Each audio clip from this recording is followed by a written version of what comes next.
సరే అది మార్చొద్దు.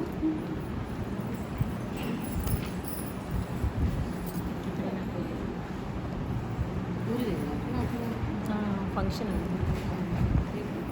రేపు వస్తుంది చెప్పింది ముందే అక్క నాకు ఫంక్షన్ ఉంది ఇట్లా పెట్టుకున్నా ఉంటే ఇంక తప్పదు కదా. మీరేం రాసుకోవద్దంటమ్మా, నేను చెప్పేటప్పుడు రాసుకోవచ్చు. మెమరీ అండ్ యాక్రోనిమ్స్ అంటే, యాక్రోనిమ్ అంటే సంక్షిప్తకరణ, తెలుగులో అచ్చమైన తెలుగులో అంటే ఇప్పుడు మనం www అంటాం, అంటే world web page, website, web page కాదు వెబ్సైట్, దాన్ని షార్ట్ ఫామ్లో www అంటాం. అలాంటి పిన్, పర్సనల్ ఐడెంటిఫికేషన్ నంబర్, ఇలా పిన్ అన్నదాన్ని అక్రోనిమ్ అంటారనమాట. కొన్ని స్టాండర్డ్ అక్రోనిమ్స్ ఉంటాయి. మన స్పీచ్లో మనకు కావాల్సిన వాటిని అక్రోనిమ్స్ రూపకంలో మనం తయారు చేసుకోవచ్చు. అది అన్నమాట అక్రోనిమ్స్ అంటే ఒక అర్థం. మనుషులందరికీ కూడా పుట్టుకతో మెమరీ అంటే బ్రెయిన్ యూసేజ్ అనేది అందరికీ సేమ్, కానీ దాని వాడకంలో మాత్రమే మనం తేడా చూపిస్తాం. పుట్టినప్పుడు అందరి మెమరీ అందరికీ ఒకటి, ఎందుకంటే పుట్టిన చంటి పిల్లాడికైనా వాడికి ఆకలేసినా ఏడవాలనే మెమరీ వాడిది ఒకటే, పెద్దవాడికైనా చిన్నవాడికైనా అంటే పుట్టినప్పుడు మనకు అందరికీ ఒకటి, పెరగంగానే మనం దాన్ని వాడేదాన్ని బట్టి ఆ మెమరీ అనేది మారుతూ ఉంటుంది. ఇప్పుడు a picture is a worth of 1000 words, but a memory is priceless. ఒక పిక్చర్ని మనం చూపిస్తే అది 1000 పదాలకు సమానం, అంటే ఒక చిత్రాన్ని మనం చూపిస్తే. కానీ ఒక మెమరీ అంటే ఒక జ్ఞాపకం, దానికి విలువ కట్టలేనిది అన్నమాట. ప్రైస్లెస్ అంటే విలువ కట్టలేనిది, విలువ లేనిది కాదు, విలువ కట్టలేనిది ప్రైస్లెస్ అంటే ఇక్కడ ఇంగ్లీష్ని సరిగ్గా అర్థం చేసుకోకుంటే ఆ తేడా. ప్రైస్లెస్ అంటే అర్థం లేని, అంటే వెల లేనిది కాదు, విలువ కట్టలేనిది. మనము సో మనకి కరెక్ట్ నాలెడ్జ్ ఉంటేనే ఆ పదాలు వాడండి, లేదు అంటే పూర్తిగా తెలుగులోనే మీరు తీసుకోండి. ఏమి అంటే మనకు తెలియని పదాలను మనం ఎక్కడ కూడా మన స్పీచ్లో యూజ్ చేసుకోకూడదు, అప్పుడు ఇబ్బంది పడతాం. ప్రైస్లెస్ అనే దానికి మనము విలువ లేనిది అని చెప్పేసినాం అనుకో, టోటల్గా అర్థమే మారిపోతుంది అనమాట. విలువ కట్టలేనిది అంటే దానికి అంత విలువ కట్టలేనిది అన్నమాట. తీసి పారేస్తుంది అట్లా కాదు, అది అది ఇంకంటే ఏమీ లేనిది అని అయిపోతుంది అట్లా. అందుకోసం మన స్పీచ్లో మనం ఎప్పుడు కూడా మనకు తెలిసిన పదాలనే మనం యూజ్ చేయాలి, లేదు అంటే దానికి మీనింగ్ ఏంటి కరెక్ట్గా మనం చూసుకోవాలి. మనకు ఎక్కడైనా డౌట్ వస్తాయి. ఇలా అక్రోనిమ్స్ని మన స్పీచ్లో చాలా చోట్ల యూజ్ చేసుకోవచ్చు. మన బ్రెయిన్ పవర్ని మనం ఎంత వాడితే అది అంత మనకి యూజ్ అవుతుంది. మీరు ఒక సైకిల్ కొన్నారు, ఏమి ఆ సైకిల్ని వాడుతున్నారు, కొంతకాలం వాడేస్తున్నారు, ఆ తర్వాత తీసి పక్కన పెట్టేస్తున్నారు. ఆ సైకిల్ని మళ్ళీ ఒక 2-3 ఏళ్ళ తర్వాత తీసి వాడితే పనిచేస్తుందా? ఎందుకు పనిచేయదు? ఫస్ట్ కొన్నాళ్ళు వాడుకున్నారు కదా మీరు, లాక్ అయిపోయింది. మీ బ్రెయిన్ కూడా అంతే, మీరు వాడకుండా వదిలేస్తే ఏమి మీ మైండ్ తుప్పు పట్టిపోతుంది, మైండ్ తుప్పు పట్టిపోతుంది అన్నమాట మన సైకిల్ లెక్కనే అది. సో మెంటల్ ఏజ్ వేరు, ఫిజికల్ ఏజ్ వేరు. ఫిజికల్ ఏజ్ అంటే మనకు మామూలుగా వయస్సు, ఇప్పుడు నాకు 54 ఏజ్, అది నా physical age. But mental age అంటే నేను చెప్పాలనుకుంటే ఇప్పుడు ఒక యంగ్స్టర్ లాగా నేను ఉన్నాను అని నేను అనుకోవచ్చు, ఒక 25-30 ఏజ్ గ్రూప్లో ఉన్నాను అని నా మెంటల్ ఏజ్ నేను అనుకోవచ్చు. దానికి ధీటుగా అంటే ఇప్పుడు మా పిల్లలతో కూడా నేను పోటీ పడి నేను ఏదైనా కావాలంటే మాట్లాడతాను, చేస్తాను. సో వాళ్ళ ఆ ఏజ్ గ్రూప్లో ఉన్న వాళ్ళతో నేను నా మెంటల్ ఏజ్ నేను క్యాల్కులేట్ చేసుకోవచ్చు. కాబట్టి ఫిజికల్ ఏజ్ వేరు, మెంటల్ ఏజ్ వేరు. ఫిజికల్ ఏజ్తో ఏమాత్రం సంబంధం లేకుండా మన మెంటల్ ఏజ్ని ఎప్పుడు కూడా అప్డేట్ చేస్తూ ఉండాలి. ఆ అప్డేట్ చేయడం అంటే దానికి ఎప్పుడు కూడా పని పెట్టాలి. పని లేకుండా ఎప్పుడు అయినా వదిలేసామా అది ఇంకా పని చేయడం మానేస్తుంది. దాన్ని మళ్ళీ పాలిష్ చేయాలంటే చాలా కష్టపడాల్సి వస్తుంది. రోజు వాడుతూ ఉంటేనే ఏ వస్తువుకైనా కానీ ఉపయోగం ఉంటుంది, పదును ఉంటుంది. మనం ఒక కత్తిని వాడుతూ ఉంటే రోజు దానికి పదును అలాగే ఉంటుంది. లేదు కొంతకాలం వదిలేసినామంటే అది తుప్పు పట్టిపోయి పనికి రాకుండా పోతే మళ్ళీ దాన్ని పెట్టి తీసుకెళ్ళి స్నానం పట్టించి మళ్ళీ కొంత కష్టపడితే కానీ అది మనకు రాదు. సో మన మెంటల్ ఏజ్ని ఎప్పుడు కూడా మనం అప్డేట్ చేసుకోవడానికి మనం కొన్ని పజిల్స్ని ఫిలప్ చేయడం, అంటే ఆదివారం బుక్కులలో వచ్చే సుడోకోస్ని ఫిలప్ చేయడం, తర్వాత కొన్ని మైండ్ గేమ్స్ని ఆడటం, చైనీస్ చెక్కర్స్ అవి వాడినాం అంటే నెక్స్ట్ స్టెప్ ఎలా ఉంటుంది అనేది.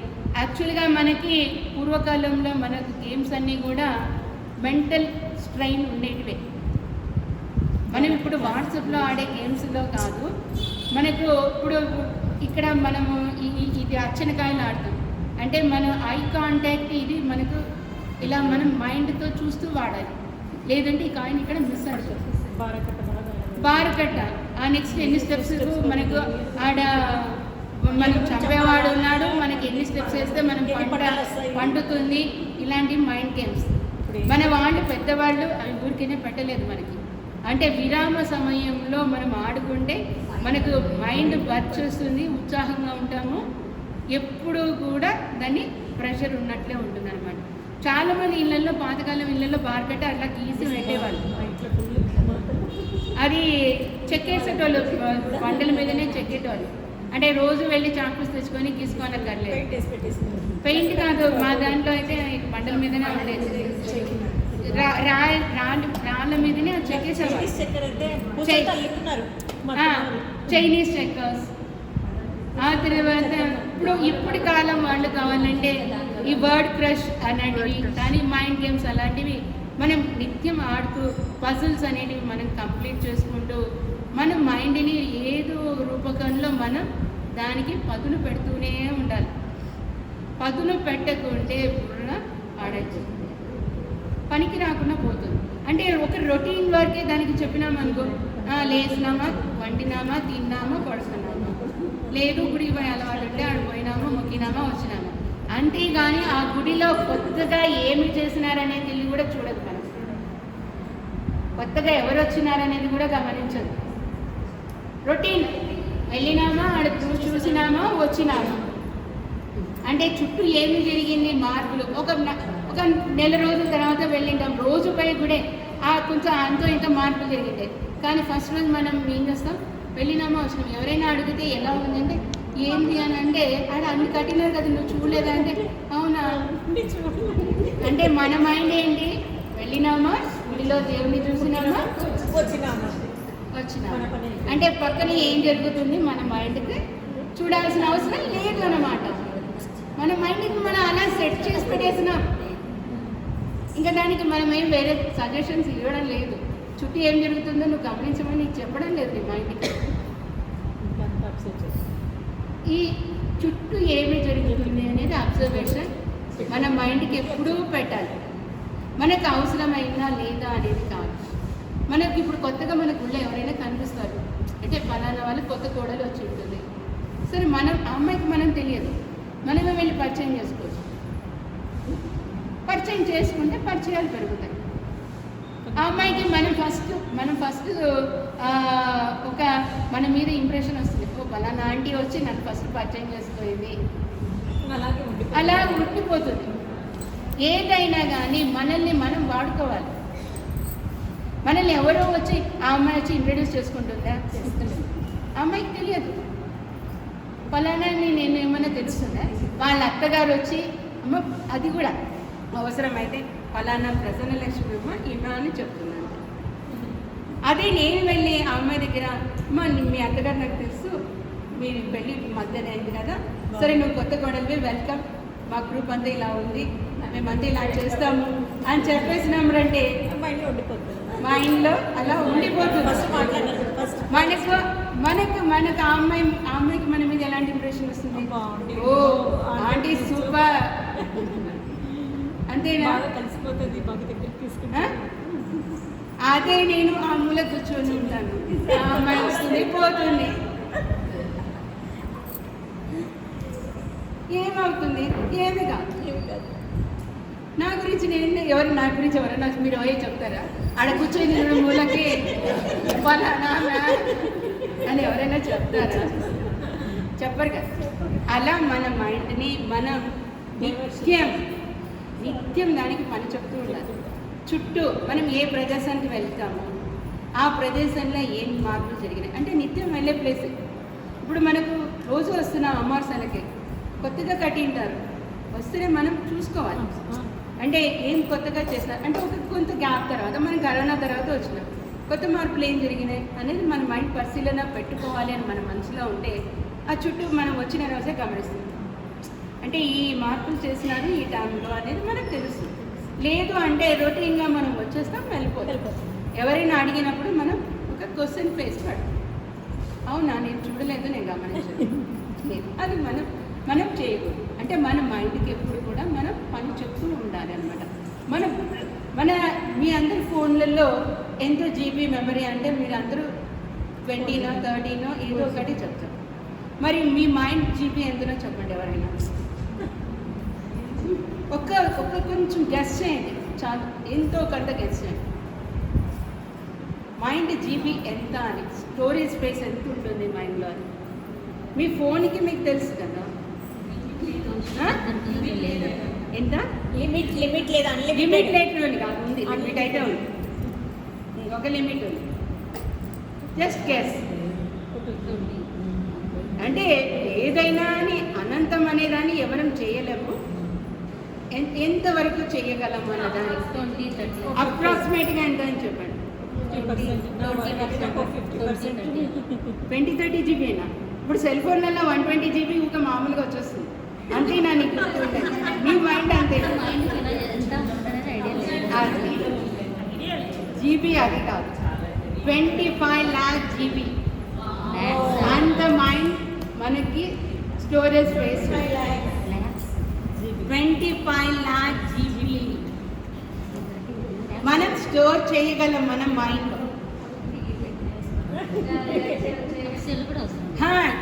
అంటే సెల్ అవసరం. ఇప్పుడు నువ్వు ఫోన్ మాట్లాడేటప్పుడు అంటే స్మార్ట్ ఫోన్ చూసి పేరుని చూసేసి నువ్వు మాట్లాడుతున్నావు. ఒకప్పుడు నువ్వు మామూలుగా ల్యాండ్ లైన్ అంటే ఎలా చేస్తున్నావు? నెంబర్ అంటే గుర్తుపెట్టుకునేవాడు, కనీసం 10 మెంబర్స్ నన్ను గుర్తుపెట్టుకున్నావు. ఇప్పుడు ఎంతమందికి 10 మెంబర్స్ గుర్తున్నారు? టకటగా చెప్పేసారు. 10 అంటే మీ ఇంటి వాళ్ళతో కాకుండా కొంచెం ఫ్రెండ్స్ వాళ్ళు. ఇంతకుముందు అంటే ఇంటి వాళ్ళకి కొంచెం గుర్తుపెట్టుకున్నాం, ఇంతకుముందు ఫ్రెండ్స్ కూడా గుర్తుపెట్టుకునే వాళ్ళం కదా. ల్యాండ్ ఫోన్ ఉన్నప్పుడు గుర్తుపెట్టుకునే వాళ్ళమా? ఇప్పుడు ఎందుకు మానేస్తున్నాం? మన మైండ్కి మనం చెప్తున్నాం ఇక నువ్వు గుర్తుపెట్టుకోవాల్సిన అవసరం లేదు, ఇక స్మార్ట్ ఫోన్ వచ్చింది, ఇంకా నీ నంబర్స్ని గుర్తుపెట్టుకోవాల్సిన అవసరం లేదు అని ఒక ఇండైరెక్ట్ మెసేజ్ మన మైండ్కి. టెక్నాలజీ పెరిగింది కానీ దాన్ని మనం ఎలా యూజ్ చేస్తున్నాం అక్కడ అంటే మన మైండ్ మనం కూడా చెప్తే మనం గుర్తుపెట్టుకుంటుంది. మనం ఆ మైండ్కి మనం ఆ యూసేజ్ అవసరం లేదు అని మనం ఒక ఇండైరెక్ట్ మెసేజ్ ఇచ్చినాం. ఇక్కడ నీకు అవసరం లేదు ఈ పాయింట్.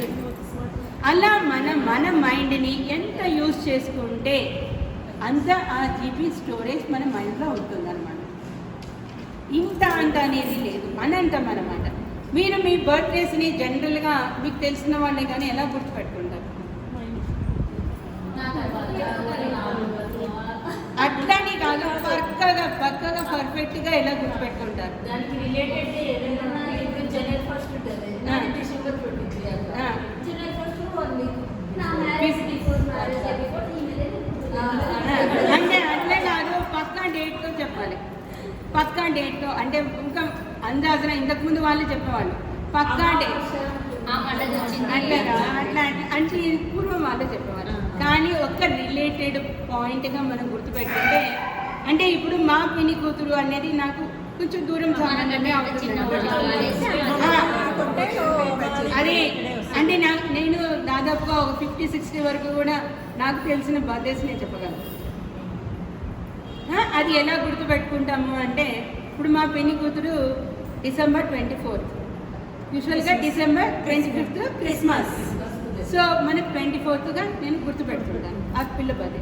నేను ఆ రోజు విషయం చెప్పినానంటే అక్క నీకు ఎట్లా గుర్తుంది నా బర్త్డే అంటే క్రిస్మస్ ముందు అంటే ఇప్పుడు మనం అట్లా గుర్తుపెట్టుకోవాలి అనమాట ఒకరికి. అలా అంటే మనం అలా గుర్తుపెట్టుకోవాలి. ఇప్పుడు హారిక కొడుకు గౌతమ్ బర్త్డే January 25th అనేది పద్మకు గుర్తుంటుంది, కానీ జనరల్గా నాకు గుర్తుండాల్సిన అవసరం లేదు. ఎందుకంటే పద్మ వాళ్ళ ఇంట్లో ఉన్నాడు కాబట్టి పద్మకు గుర్తుంటుంది. నేను ఎలా గుర్తుపెట్టుకుంటాను? 1 day before అనేది నేను గుర్తుపెట్టుకుంటాను. అలా మనం గుర్తుపెట్టుకోవచ్చు.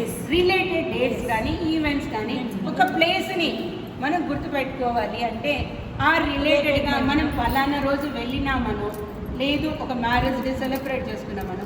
ఇప్పుడు మనం ఫొటోస్ తీసుకుంటే డేట్స్ వచ్చేవి ఉంటే ఓకే, లేదు అంటే ఇంతకు ముందుకు ఫొటోస్ మనం తీసుకుపోయాం పేర్లు రాసుకొని వెనక పెట్టుకుంటే ఆ రోజు మనం ఫలానా ప్లేస్కి వెళ్ళినాము ఫలానా. కొంతకాలం తర్వాత ఏమవుతుందంటే ఒక 15-20 years తర్వాత ఆ ఫొటోస్ చూస్తే కూడా మనం ఇది ఎప్పుడు పోయినామా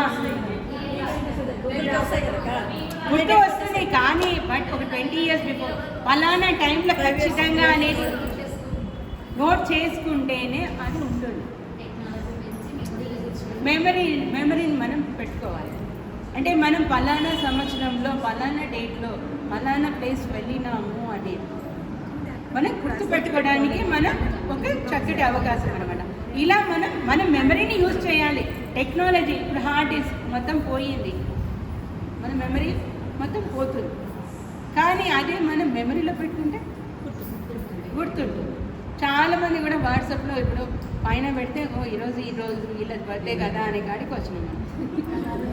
మనకి దగ్గర అయిన వాళ్ళు కూడా ఇప్పుడు ఈరోజు మీరు ఈ క్లాసెస్ తీసుకున్నారు, అది ఎలా గుర్తుపెట్టుకోవాలంటే దసరా అయిపోయిన 5 days పక్క స్టాక్ చేసింది అలా గుర్తుపెట్టుకోవాలి. పెట్టుకుంటే అది గుర్తుంటుంది అనమాట. అంటే 5 days అని కాకుండా దసరా పోయిన తర్వాత అక్క చెప్పింది అనేది మనం ఎవరైనా అడిగినప్పుడు మనం ఈ విషయాన్ని మనం గుర్తుపెట్టుకోవాలి. అలా అనమాట మన మైండ్ మ్యాపింగ్ అంటారు అనమాట దీన్ని. అంటే ఒక రిలేటెడ్ వర్డ్ కానీ ఒక ప్రదేశం కానీ మనం ఇలా మన మైండ్ని మనం ఇలా వాడవచ్చు. అదే ఇలాంటి యాక్రోనిమ్స్తో మన స్పీచ్ని మనం ఎలా గుర్తుపెట్టుకోవాలి అనేది ఇప్పుడు చూద్దాం. ఇప్పుడు ఇక్కడ లీడర్ అన్నాం. లీడర్కి మనం యాక్రోనిమ్ తయారు చేసుకోవాలి. అంటే సంక్షిప్తంగా ఇప్పుడు మనం లీడర్షిప్ క్వాలిటీస్ గురించి ఎక్కడైనా మనం ఒక స్పీచ్ ఇవ్వాలి అనుకుంటున్నాం. మనం మొత్తం స్పీచ్ని గుర్తుపెట్టుకోవాల్సిన అవసరం లేదు. లీడర్షిప్ క్వాలిటీస్ అనేవి ఏవి గుర్తుపెట్టుకున్నామో మనల్ని ఎప్పుడు అడిగినా కానీ టకటక మనం లీడర్షిప్ క్వాలిటీస్ చెప్పగలం అన్నమాట. ఆ లీడర్ అనేవాడు ఎలా ఉండాలి అనే దానికి లీడర్ అంటే లాయల్గా ఉండాలి, వినయ విధేయతలు కలిగి ఉండాలి. ఒక గ్రూప్లో ఒక లీడర్గా ఉన్నాడు అంటే మిగతా సభ్యులందరికీ కూడా అతను వినయంగా ఉండాలి, అందుబాటులో ఉండాలి. ఆ తర్వాత ఎగ్జాంపుల్గా ఉండాలి, రోల్ మోడల్గా ఉండాలి. అడ్మినిస్ట్రేటివ్ అంటే అందరికీ ఆమోదయోగమైన మనం నిర్ణయాలు తీసుకోవాలి అన్నమాట. డెడికేషన్ అంకిత భావంతో పని చేయాలి. ఎనర్జెటిక్ ఉత్సాహంగా, రెస్పాన్సిబుల్ బాధ్యతాయుతంగా ఒక లీడర్ ఇలాంటి వాటితో ఉండాలి. ఈ పాయింట్స్ని మనం ఇక్కడ అక్రోనిమ్ కింద రాసుకున్నాం. ఈ అక్రోనిమ్ని మనం ఇలా గుర్తుపెట్టుకున్నాం అంటే లీడర్షిప్ క్వాలిటీస్ గురించి మనం ఎప్పుడైనా మాట్లాడాలి అంటే వెంటనే మనం మాట్లాడేదానికి ఛాన్స్ ఉంటుందన్నమాట. ఇలా మనం ప్రతి విషయాన్ని కూడా మన స్పీచ్లో కొన్ని యాక్రోనిమ్స్ ఫామ్లో మనం తయారు చేసుకోవచ్చు. అలాగే స్పీకర్ ఇలా కొన్నిటి చెప్తాను, చూసుకోండి, రాసుకోండి వీలైతే. స్పీకర్ యాక్రోనిమ్ చెప్తాను, రాసుకోండి. స్పీకర్ అంటే ఎస్ ఫర్ స్మైలీ ఫేస్తో ఉండాలి. స్పీకర్ అనేవాడు ఎప్పుడు కూడా స్మైలీ ఫేస్తో ఉండాలి. అంటే అది హాస్యాస్పదంగా ఉండకూడదు. నవ్వు అనుకూలంగా ఉండాలి. సందర్భాన్ని బట్టి నవ్వాలి. ప్యాషన్ అంటే చక్కగా చెప్పగలగాలి. ప్యాషన్ PASSION ప్యాషన్ అంటే చక్కగా మాట్లాడగలగాలి, చెప్పగలగాలి. ఎంటర్టైన్మెంట్ మధ్యలో కొంచెం హాస్యరసాన్ని కూడా మనం కలపాలి మనం స్పీకర్గా ఉన్నప్పుడు. అటెన్షన్ అంటే అందరి మీద కూడా దృష్టి పెట్టాలి. E for entertainment, A for attention అంటే అందరి మీద సమదృష్టి పెట్టి అందరు ఎలా ఉన్నారు, ఎలా రెస్పాండ్ అవుతున్నారు అనేది మనం చూసుకుంటూ ఉండాలి. K for knowledge అంటే మన స్పీచ్ ఒక విజ్ఞానవంతంగా అంటే ఒక సందర్భానికి తగినట్లుగా మన స్పీచ్ అనేది ఇవ్వగలగాలి. ఈ ఎంకరేజ్ అందరినీ కూడా ఉత్సాహపరచాలి. ఒక స్పీకర్ ఈ స్పీకర్ వచ్చినాడంటే అబ్బా ఇంత బోరింగ్ స్పీకర్ మాకు అస్సలు వద్దు.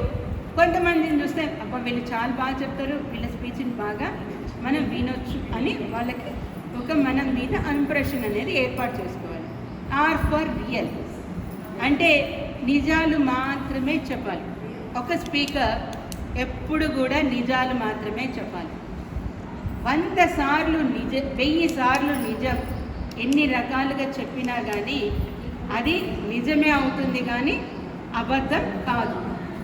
సో మనం ఎన్నిసార్లు ఏ రకంగా ఎన్ని తిప్పి చెప్పినా నిజం అనేది మాత్రం నిజంగానే ఉండాలి. అబద్ధాన్ని మాత్రం ఎప్పుడు కూడా మన స్పీచ్లో చెప్పకూడదు, వాడకూడదు. ఇలా మనం స్పీకర్కి అక్రోనిమ్స్ రాసుకోవచ్చు. ఇది మనం పెట్టుకున్నామంటే ఒక స్పీకర్కి ఉండాల్సిన క్వాలిటీస్ ఏమిటి అనేది మన స్పీచ్లో మనం టకటక చెప్పేయచ్చు అనమాట. అలాగే హోప్ అంటే ఆశ. నెక్స్ట్ మనకి ఎప్పుడు కూడా మన జీవితంలో హోప్ అనేది ఖచ్చితంగా ఉండాలి. అలా మన హోప్ అనే పదాన్ని వాడాలి దాని గురించిన సందర్భంలో అంటే H for have, HAVE have, O for only, hope, H for have, O for only, P for positive,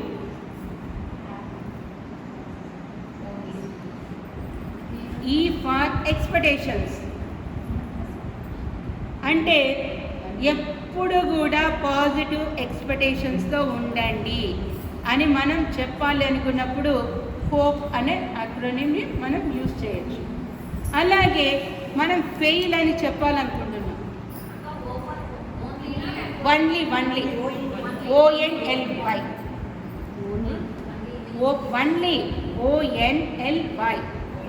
only ONLY అని అక్కడ ప్రొనౌన్సియేషన్ అది only only have only positive expectations.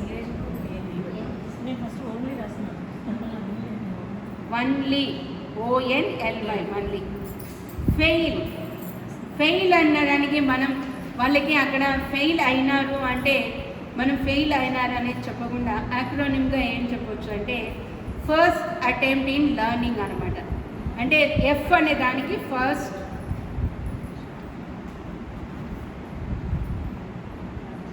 A for attempt, ATTEMPT attempt, INL for learning. అంటే మనం ఇప్పుడు స్టూడెంట్స్ని ఉత్సాహపరచాలనుకుంటున్నాం. మీరు ఎవరైనా fail అయినారని అంటాం అనుకో, వాళ్ళంతా ఇలాంటి బ్లాంక్ ఫేసులు చేస్తారన్నమాట. వాడు చెప్పడానికి ఎవడైనా I for in, in learning అనమాట. అంటే ఎవరైనా మీరు ఫెయిల్ అయినారా అంటే ఎవరు ముందుకు రారు. మనం ఈ అక్రోనిమ్ చెప్పినామనుకో, ఫస్ట్ అటెంప్ట్ ఇన్ లెర్నింగ్ అయినారా అంటే సార్ అని స్మైలీ ఫేస్ పెట్టేస్తారు. అవునా? ఫెయిల్ అయినారా అంటే ఎవడైనా ఒప్పుకుంటాడా? నేను ఫెయిల్ అయినానని చెప్తాడా? అక్కడ ఫెయిల్ అయిన వాడు కూడా మనం ఈ మాట చెప్పేసినప్పుడు అంటే నవ్వుతాడు. అలాగే నో నో అన్న దానికి ఎవరైనా మనకు నో అని చెప్పినారంటే మనం ఎలా పాజిటివ్గా తీసుకోవాలని మనం ఎలా చెప్పొచ్చు అంటే, నెక్స్ట్ ఆపర్చునిటీ నాదే. ఓ అంటే ఎన్ఓ నో అని చెప్పినాం. N for next, next NEXT next. O for opportunity. మీకు ఎవరైనా నో చెప్పినారా అంటే అని అట్లా ఉంటాం. అంటే నెక్స్ట్ ఆపర్చునిటీ నీదే. ఓ అంటే అవునా, అంతే కదా. అలా మన యాక్రోనిమ్స్ని మన స్పీచ్లో మనం వాడుకోవచ్చు. ఓకే, మనం ఈరోజు ఇంకా ఈ సెషన్ని కంప్లీట్ చేసి రేపు కంటిన్యూ చేద్దాం.